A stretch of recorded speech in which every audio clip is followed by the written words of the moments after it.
बिस्मिल्लाहिर्रहमानिर्रहीम एंड अस्सलाम वालेकुम। Welcome to Skylan classroom. Skylan classroom में आज का हमारा टॉपिक है नाउन। ये पिछली वीडियो जो हमने बनाई थी उसमें मैंने आपको कहा था कि जब आप आईबीए के लिए टेस्ट की तैयारी कर रहे हैं ना, जो 5 to 15 स्केल की आई है, तो उसके अंदर सबसे ज़्यादा इम्पोर्टेंट जो पोर्शन होता है वो जर्नल इंग्लिश का होता है। और जर्नल इंग्लिश में सबसे ज़्यादा चीज़ें जो आती हैं, जो टेस्ट के अंदर आती हैं, वो होते हैं पार्ट्स ऑफ स्पीच। बल्कि ऐसे समझ लें, मैंने आपको बताया था कि पार्ट्स ऑफ स्पीच जो हैं पूरी आपकी इंग्लिश लैंग्वेज हैं, पूरी आपकी इंग्लिश ग्रामर है। आप इनको पार्ट्स ऑफ स्पीच को बाकी जितनी भी चीज़ें हैं ग्रामर की, उनके उनसे अलग नहीं कर सकते। जो लोग आपको कहते हैं ना कि जो पार्ट्स ऑफ स्पीच एक अलग टॉपिक है और बाकी के जो ग्रामर के या लैंग्वेज के टॉपिक हैं वो अलग हैं, बिल्कुल ऐसा नहीं है। ये बेसिक हैं, ये बुनियाद हैं, इनसे निकली हुई चीज़ें आगे हैं, यानी इनसे मिलकर आपकी पूरी लैंग्वेज बनती है। तो मैंने आपको बताया था कि हम स्टार्ट करेंगे, आज हम नाउन को स्टार्ट करेंगे और मैं आपको बताऊंगा कि नाउन का कितना कंट्रीब्यूशन है हमारी इंग्लिश लैंग्वेज के अंदर, एंड देन टेस्ट के अंदर इससे कौन कौन से सवाल हमें जो है दिए जाते हैं और टेस्ट में सबसे ज़्यादा जो मोस्ट कॉमन चीज़ें जो हमसे पूछी जाती हैं। तो सबसे पहले हम आते हैं नाउन पर। तो नाउन है क्या जी? नाउन को सिंपल आप समझ लें, नाउन मीन्स नेम। इसकी ज़्यादा कोई लंबी डेफिनेशन बनाने की ज़रूरत है नहीं। Noun means name. अब किसी भी चीज़ का नाम हो, किसी भी आदमी का नाम हो, किसी भी शहर का नाम हो, किसी भी जानवर का नाम हो, ये पूरी दुनिया जो है चीज़ों से, लोगों से, जानवरों से भरी हुई है। और हर चीज़ का, हर आदमी का, हर शहर का, हर गांव का कोई ना कोई नाम होता है, तो वो आपका नाउन है। सिर्फ इतना समझ लीजिए। सो नाउन मीन्स नेम।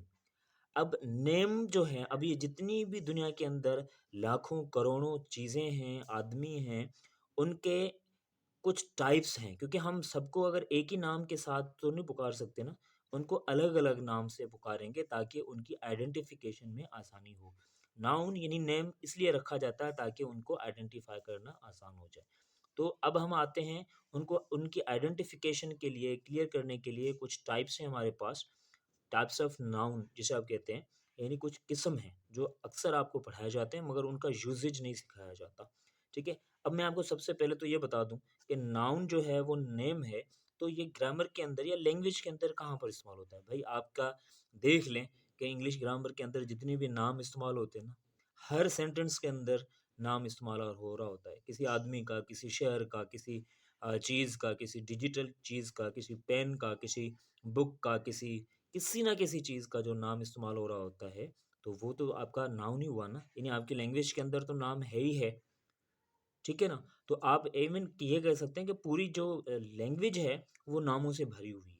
ठीक है? हर सेंटेंस के अंदर जो भी आप बोल रहे होते हैं, हर सेंटेंस के अंदर आपको नाउन जो है मिलेगा। अच्छा, आगे मैं आपको समझाऊँगा तो और भी क्लियर हो जाएगा कैसे। टाइप्स ऑफ नाउन में सबसे पहले हम आते हैं कॉमन नाउन पर। कॉमन नाउन क्या होता है? कॉमन एंड प्रॉपर दोनों साथ पढ़ेंगे ताकि आपको आसानी हो। कॉमन का मतलब होता है आम, जो चीज़ आम हो, यानी किसी भी आम चीज़ का नाम, आम आदमी का नाम, और ऐसा नाम जिससे हम किसी को भी बुला सकें। और प्रॉपर का क्या मतलब होता है? ख़ास, यानी किसी ख़ास आदमी का, किसी ख़ास चीज़ का, या किसी ख़ास लोगों का, या किसी ख़ास शहरों का नाम, यानी किसी भी चीज़ का ख़ास नाम। एक आम नाम होता है, यानी वो नाम जिससे आप किसी को भी बुला सकें, और एक वो नाम जिससे किसी स्पेसिफिक आदमी को या किसी चीज़ को बुला सकें। फॉर एग्ज़ाम्पल मैं आपको देता हूँ जो कॉमन है, जैसे गर्ल या बॉय। अब ये ऐसे एग्ज़ाम्पल हैं जो आपने अक्सर देखे भी होंगे और सुने भी होंगे कि गर्ल, बॉय। अब देखें, लड़का या लड़की, या आप किसी भी लड़के को, किसी भी लड़की को इस नाम से बुला सकते हैं। गर्ल कह सकते हैं, बॉय कह सकते हैं, मगर किसी ख़ास लड़की को या किसी ख़ास लड़के को तो आप इस नाम से नहीं बुला सकते ना, आप उसका नाम लिखेंगे। फॉर एग्ज़ाम्पल जैसे आप नाम देते हैं सारा।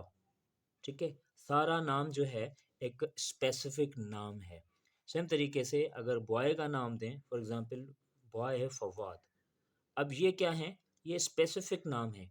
ये हर किसी का नाम सारा नहीं हो सकता, हर किसी का नाम फवाद नहीं हो सकता। ये स्पेसिफिक नाम है, ये प्रॉपर हो गए। और ये कॉमन नाउन है, ये किसी को भी आप बुला सकते हैं, जैसे डॉक्टर है, टीचर है, इंजीनियर है, बहुत सारे और भी नाम होंगे जो कि आपके कॉमन भी हैं और प्रॉपर भी हैं। एक ही वक्त में कॉमन प्रॉपर हो सकता है, प्रॉपर कॉमन हो सकता है, यानी ये दोनों साथ साथ चलते हैं। ठीक है जी। अच्छा, उसके बाद कलेक्टिव नाउन। अच्छा, ये भी चीज़ें आपने हर सेंटेंस के अंदर देखी होंगी। किसी को हम गर्ल बुला रहे होते हैं, बॉय बुला रहे होते हैं, टीचर बुला रहे होते हैं, ठीक है, उसका नाम ले रहे होते हैं, चाहे वो ये नाम हो, अंग्रेज़ों के नाम हो, किसी के भी नाम हो, मगर वो सेंटेंस में इंग्लिश लैंग्वेज में तो आते तो हैं ना। तो ये कॉमन एंड प्रॉपर चीज़ों में भी बिल्कुल इसी तरीके से, ठीक है ना। फॉर एग्जाम्पल आप पेन कह रहे हैं ना, ठीक है, अब पेन जो है, पेन तो कॉमन पेन है, मगर कौन सी पेन आपको चाहिए। फॉर एग्जांपल आप कहते हैं भाई मुझे पॉइंटर चाहिए, बॉल पेन चाहिए, या मुझे जो है वाटर मार्कर चाहिए, या किसी भी तरीके की जो है ना चाहिए, तो वो भी एक स्पेसिफिक उसका नाम, इवन उसकी कंपनी का नाम जैसे है वो भी आप दे सकते हैं, जैसे पिकासो है या डॉलर है या वगैरह वगैरह। तो कॉमन एंड प्रॉपर में ये होता है, और दुनिया में जितनी भी चीज़ें हैं वो सारी की सारी common at the same time proper भी हैं। अच्छा, उसके बाद हम आते हैं कलेक्टिव नाउन पर। कलेक्टिव नाउन क्या होता है? किसी भी ग्रुप का नाम। अब ग्रुप आदमियों का भी हो सकता है, ठीक है, ग्रुप चीज़ों का भी हो सकता है, जानवरों का भी हो सकता है। जैसे आदमियों का अगर हम देखें लें, फैमिली, हमारे घर के अंदर एक से ज़्यादा लोग हैं, ग्रुप है, उसको हम क्या नाम दे रहे हैं? सिर्फ एक ही नाम दे रहे हैं, फैमिली का। सेम तरीके से 11 मेंबर होते हैं किसी भी खेलने वाले जो है ना उसके अंदर, तो उसको आप टीम का नाम दे रहे होते हैं, ठीक है। उसके बाद फ्लीट है, ठीक है, हर्ड है, एक से ज़्यादा जो जानवर हैं, ठीक है, मवेशी हैं, उनको आप हर्ड का नाम दे रहे हैं। तो ये कलेक्टिव नाउन है, यानी एक से ज़्यादा चीज़ें या लोगों को एक ही नाम दिया जाए, ठीक है। अब इनको आप कहते हैं कलेक्टिव नाउन। ये भी आपका नाउन जो है इस्तेमाल बहुत ज़्यादा सेंटेंसेस के अंदर इस्तेमाल किया जाता है। उसके बाद हम डायरेक्टली आते हैं एब्स्ट्रैक्ट नाउन पर। एब्स्ट्रैक्ट नाउन का मतलब है जो जिसको आप छुआ ना मतलब छू ना सके, और जिसको आप देख भी ना सकें, जस्ट क्या कर सकें, उसको फील कर सकें।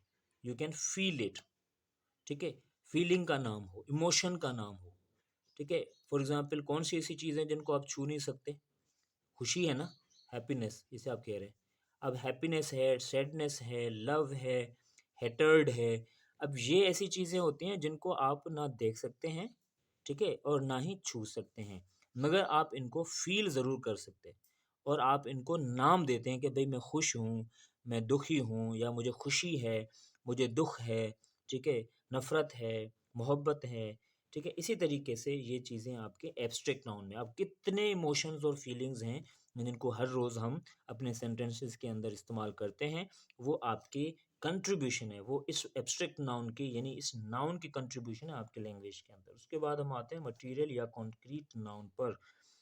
जितनी भी बेजान चीज़ें ना वो सारी की सारी कॉन्क्रीट है, ऐसे समझ लें, ठीक है। नॉन लिविंग थिंग्स, इसे आप मटेरियल नाउन भी कहते हैं, कॉन्क्रीट नाउन भी कहते हैं, जो भी चीज़ें हैं। मैं कहता हूँ कि नॉन लिविंग थिंग्स जितनी भी हैं, नॉन लिविंग यानी बेजान चीज़ें, उन सब के नाम हैं, और वो सारे के सारे मटेरियल नाउन हैं। फॉर एग्जांपल आप कार कह रहे हैं, बाइक कह रहे हैं, इवन पेन कह रहे हैं, ठीक है ना, कार, बाइक, पेन, ये आपके मटेरियल, क्योंकि ये किसी चीज़ से बने हुए हैं, किसी ऐसी चीज़ से जिसको आप छू सकते हैं, देख सकते हैं, ठीक है जी।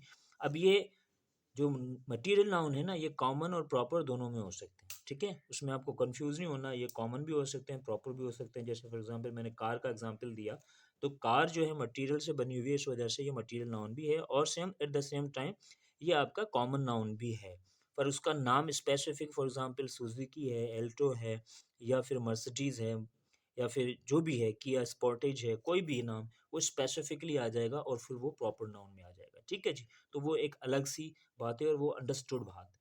अच्छा, उसके बाद हम आते हैं काउंटेबल नाउन और अनकाउंटेबल नाउन, क्योंकि हमारे टेस्ट के अंदर काउंटेबल नाउन का और अनकाउंटेबल नाउन का बहुत ज़्यादा जो है सवाल दिए जाते हैं कि कौन से ऐसे नाउन हैं जिनको आप काउंट कर सकते हैं, ठीक है, जिनको आप गिन सकें। फॉर एग्जांपल एप्पल है ना, इनको तो आप गिन सकते हैं, ठीक है, और इसका जो है प्लूरल भी बन सकता है। सेम तरीके से आप बॉल है, ये काउंटेबल नाउन होते हैं जिनको आप गिन सकें, और अनकाउंटेबल में वो होते हैं जिनको आप गिन ना सकें, जिनकी क्वांटिटी, जैसे वाटर है, ठीक है, जिनको आप नंबर में ना गिन सकें। क्वांटिटी में तो खैर आ जाते हैं ये अनकाउंटेबल, नंबर में ना आए। जैसे आप 1 2 3 4 5 6 नहीं, पानी को ऐसे नहीं कह सकते, ठीक है। वाटर है, या शुगर है, या इसी तरीके से इवन आपके जितने भी एब्स्ट्रैक्ट नाउन जो आपने पढ़ा था ना, ये जितने भी हैं, इनको आप गिन नहीं सकते, ठीक है ना। क्वांटिटी बता सकते हैं इनकी, ठीक है, फीलिंग और इमोशंस की। जैसे हैप्पीनेस, भाई कितनी हैप्पीनेस, 2 हैप्पीनेस, 3 हैप्पीनेस, 4 नहीं, ऐसे नहीं कह सकते। तो जितने भी एब्स्ट्रैक्ट नाउन हैं वो सारे के सारे तकरीबन ऑलमोस्ट क्या होते हैं, आपके अनकाउंटेबल नाउन होते हैं। उसके अलावा भी, एब्स्ट्रैक्ट के अलावा भी, जैसे वाटर है, शुगर है, या फिर ऑयल है, या इस तरीके की बहुत सारी चीज़ें हैं जो कि आपके अनकाउंटेबल में आती हैं। और जो काउंटेबल होते हैं उसमें हम एस और ई एस लगाकर उनकी जो यूसेजेस हैं वो मतलब काउंटेबल प्लूरल बना सकते हैं। तो जब हम काउंटेबल अनकाउंटेबल की बात करते हैं तो उसमें हमारे पास सिंगुलर भी आता है और उसके में हमारे पास प्लूरल नाउन भी आता है। तो सिंगुलर बनाना का बहुत ही सिंपल सा एक फार्मूला आपको ऑलरेडी पता होगा सभी को बेसिकली, कि या तो आप एस लगाते हैं, या फिर ई एस लगाते हैं, या फिर आई ई एस लगाते हैं। ये 3 फार्मूले आपको आपने अक्सर पढ़े होंगे, मगर ये हर जगह पर अप्लाई नहीं होते। तो इसके लिए हमें क्या करना होता है जी, अगर हमें ये सारी चीज़ें हर जगह पर इस्तेमाल हम नहीं कर सकते, तो हमें क्या करना होगा, किस तरीके से करना होगा। अच्छा, इर्रेगुलर जो नाउन होते हैं उनमें हमें ये जो रूल्स हैं ना, एस ई एस वाले या आई ई एस वाले, ये हमें फॉलो नहीं करने होते, ये इनको फॉलो नहीं करते।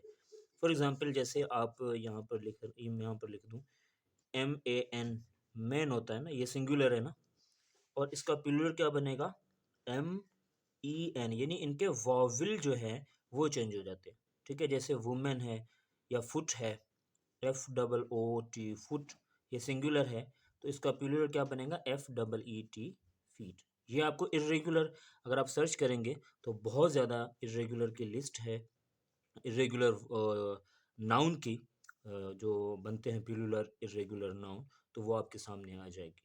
उनके ये जो रूल्स हैं ना वो फॉलो नहीं करते, एस सी ए वाले या ई एस वाले या आई ई एस वाले जो रूल्स हैं ये फॉलो नहीं करते। तो वो भी हमें टेस्ट के अंदर बहुत ज़्यादा कन्फ्यूजन पैदा करते हैं, कि हमें क्या, हमें लग रहा होता है कि यहाँ पर मैन का जो प्लूरल है वो मेंस होगा, हालांकि ऐसा नहीं होता। यहाँ पर इसका जो सिंगुलर है, वो मतलब जो वावल है वो चेंज होगा, जैसे यहाँ पर।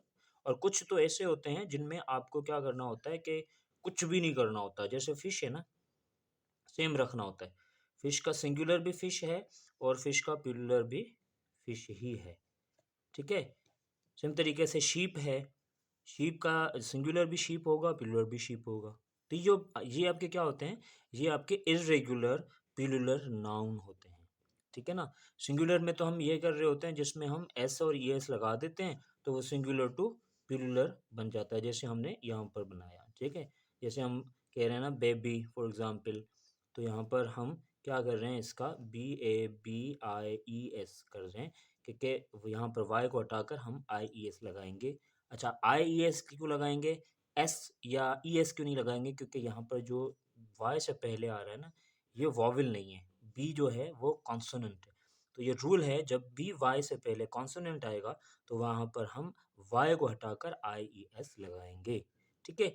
और अगर यहाँ पर फॉर एग्जाम्पल वॉवल होता तो वहाँ पर हम ई एस भी नहीं लगाते, वहाँ पर हम एस लगा देते, जैसे यहाँ पर है फॉर एग्जाम्पल बॉय, तो यहाँ पर वाई से पहले ओ है जो कि वॉवल है, इस वजह से हम यहाँ पर ई एस भी नहीं, सिर्फ एस लगा देंगे, ठीक है। ये कुछ रूल्स हैं, अगर आप खुद रिसर्च करेंगे तो आपको और भी ज़्यादा इंटरेस्टिंग भी लगेंगे, और भी ज़्यादा आपको मतलब समझ में भी आएगा। अब आते हैं मोस्ट इम्पॉर्टेंट टॉपिक पर, और लास्ट टॉपिक पर, function of noun. Function of noun अब मैंने आपको पहले ही बता दिए भाई, कि इसको आप सब्जेक्ट के तौर पर इस्तेमाल करते हैं, सबसे ज़्यादा इस्तेमाल करते हैं हम इसको सब्जेक्ट के तौर पर, हम इसको ऑब्जेक्ट के तौर पर इस्तेमाल करते हैं, ठीक है। हम इसको कलेक्टिव उसमें जो कहते हैं ना पजेसिव नाउन के तौर पर इस्तेमाल करते हैं, ठीक है। जैसे हम पजेसिव, आप सोच रहे होंगे पजेसिव नाउन कैसे, जैसे अलीज कार, ठीक है, अलीज कार ये पजेसिव नाउन है, ठीक है। अलीज अपोस्ट्रोफी एस वाला जो मतलब सीन होता है ना, ये। अब यहाँ पर भी इसको आप इस्तेमाल करते हैं सब्जेक्ट के तौर पर, ऑब्जेक्ट के तौर पर, ठीक है। और सेंटेंसेस में जितनी भी चीज़ें हैं, ठीक है, चाहे वो सब्जेक्ट हो, ऑब्जेक्ट हो फॉर एग्जांपल, या उसके अलावा एब्स्ट्रैक्टिंग नाउन पे आप इस्तेमाल करते हैं। मैंने आपको बताया फीलिंग्स और इमोशंस के जितने भी नाम है, हैप्पीनेस है, ये जितनी भी है, यानी आप ऐसे समझ लें कि अगर आप नाउन को सही तरीके से समझ लेते हैं, तो आप ऐसे समझ लें कि जो 10% है इंग्लिश का वो आप समझ गए। बाकी के जो 90% है वो आप जब प्रोनाउन पढ़ेंगे उसके बाद जो वर्ब पढ़ेंगे, मोस्ट इम्पॉर्टेंटली वर्ब हमारा होता है। जब आप वर्ब को क्लियर करेंगे तो आप देखेंगे कि आपकी जो 50 to 60% इंग्लिश है वो कंप्लीट हो जाती है वर्ब के साथ साथ। क्योंकि नाउन और प्रोनाउन तो आपके सेम सब्जेक्ट और ऑब्जेक्ट की जगह पर इस्तेमाल हो सकते हैं, मगर वर्ब जो है वो मेन होता है। और जब हम वर्ब को स्टार्ट करेंगे इंशाल्लाह, तब आपकी 50%, यानी सिर्फ वर्ब 50% को कवर करता है इंग्लिश लैंग्वेज को। ठीक है।